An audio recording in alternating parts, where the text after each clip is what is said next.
महाराष्ट्र राज्य के सांस्कृतिक मामलों के मंत्री आशीष शेलार ने महाराष्ट्र में सिनेमा को लेकर एक अहम घोषणा की है। वह घोषणा है, महाराष्ट्र सिनेमा अधिनियम में व्यापार सुगमता की तर्ज पर संशोधन किया जाएगा।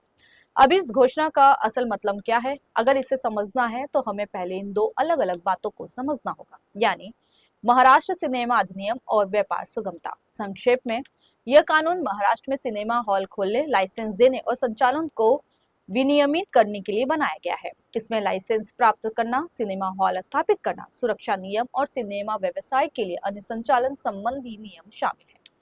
सरल शब्दों में, महाराष्ट्र के सिनेमा घरों के लिए इस कानून का पालन करना अनिवार्य है और इसी कानून के अनुसार महाराष्ट्र के सिनेमा घर अपना व्यवसाय चलाते हैं।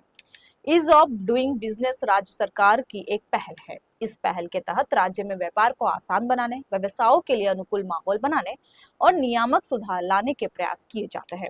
सरल शब्दों में, इस पहल का उद्देश्य राज्य में व्यापार को बढ़ावा देना है। शेलार ने कहा कि राज्य में सिनेमा से जुड़े कानूनों में अब व्यवसाय को बढ़ाने की पहल के अनुरूप संशोधन किया जाएगा। सांस्कृतिक मामलों के मंत्री एडवोकेट आशीष शेलार ने कहा, विभाग को ईज ऑफ डूइंग बिजनेस की तर्ज पर महाराष्ट्र सिनेमा अधिनियम में संशोधन के लिए केंद्र सरकार की मंजूरी हेतु एक प्रस्ताव प्रस्तुत करना चाहिए। सरकार सिनेमा हॉलों के लाइसेंस के पुराने नियमों को बदले, उन्हें विनियमित करने और समय के साथ सिनेमा व्यवसाय के विकास के अनुरूप नीति बनाने के प्रति सकारात्मक है।